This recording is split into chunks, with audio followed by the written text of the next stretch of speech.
సమావేశాలు మొదలయ్యాయి ఈరోజు. చూసుకుంటే జగన్మోహన్ రెడ్డి గారు సభకు హాజరయ్యారు. కానీ ప్రతిపక్ష హోదా ఇస్తే మా ఈ ప్రాబ్లమ్స్ చెబుతామన్నారు, ప్రజల వైపు గలం వినిపిస్తామన్నారు. వాళ్ళు రూల్ ప్రకారం మీకు 18 సీట్లు రాలేదు, 11 వచ్చినాయి కాబట్టి మేము ఇవ్వమన్నారు. దీనివల్ల బయటికి వాకౌట్ చేశారు అందరూ, కేడర్ అంతా. ఎలా అనిపిస్తుంది? ఎలా అనిపిస్తుంది అంటే పిలిచి ఎందుకు అవమానం పడటమే కదా. అవమానం చేయటం అంత అవసరం ఏముంది? అసలు పిలవకుండా ఉంటే ఏది ఉండదుగా. మీకు ముందుగానే తెలుసుగా 11 సీట్లు వచ్చినాయని జగన్కి. మరి పిలవటం ఎందుకు? అవసరమా? ఎందుకు అవసరం ఏముంది? ఒక పక్క సభ మొదలవగానే గవర్నర్ గారి ప్రసంగం మొదలైంది, గందరగోళం స్టార్ట్ అయింది. అరుచుకుంటున్నారు. ప్రసంగం అవ్వగానే ఓ సభ వాయిదా పడింది, వీళ్ళు వాకౌట్ చేసేసారు. సో మేము కూడా ఇప్పుడైతే పాలక పక్షాలకు ఎంత టైం ఇస్తారో మాకు కూడా అంత టైం ఇస్తే మేము మాట్లాడతామన్నారు. వాళ్ళు ఏమని అన్నారు? మరి అంతే కదా, వాళ్ళకి టైం ఇస్తే వాళ్ళు ఏదో వాళ్ళు మాట్లాడేది వాళ్ళు మాట్లాడతారు కదా. ఇప్పుడు ఏమి మాట్లాడినా ఆయన సొంతం గురించి ఆయన మాట్లాడకూడదుగా, ప్రజల కోసమేగా మాట్లాడేది. పోనీ ఆయన సొంతంగా ఏమరా బాబు నాకు తినడానికి లేదు, నాకు ఉండటానికి లేదు, నాకు ఏమన్నా ఇవ్వండి అని అడగడుగా, ప్రజల కోసమేగా మాట్లాడేది. అలాంటప్పుడు ఎందుకు ఇయ్యారు?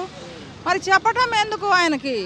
ఇప్పుడు బంతిలో కూర్చోబెట్టి వలపచనంగా చూస్తే ఎవరికైనా బాధే కదా. మరి జగన్తోనే అట్లాగే చేస్తున్నారు. ఆయన చేసిన తప్పు ఏముంది? ప్రజాగాలం వినిపించడానికి మేము వచ్చాము, అవకాశం లేనప్పుడు ఎందుకని వాళ్ళు వాకౌట్ చేశారు. మరి అంతే కదా, ఇది తప్పే కదా. మరి అంతే కదా, తప్పే. నువ్వు పిలవకుండా ఉండు, పవన్ కళ్యాణ్ అడ్రస్ లేకుండా వెళ్ళిపోతాడు. ఆయన కూడా ఒక మాట అన్నారు, మీరు తలకిందులుగా తపస్సు చేసినా ఈ 5 ఏళ్ల పాటు మీకు ప్రతిపక్ష హోదా ఇవ్వము, కావాలంటే ఫారిన్ కంట్రీ జర్మనీ వెళ్ళిపోండి అంటున్నారు పవన్ కళ్యాణ్ గారు జగన్.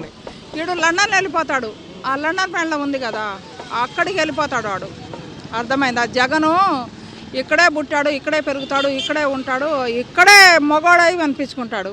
వీడు అడ్రస్ లేకుండా వెళ్ళిపోతాడు. ఒక మాట అన్నారు, వైసీపీ పార్టీ కంటే జనసేన పార్టీ పెద్దదంట, ఆ పార్టీ చిన్నదంట. ఎన్ని సంవత్సరాల నుంచి చేస్తున్నావు నువ్వు నీ బతుక్కి?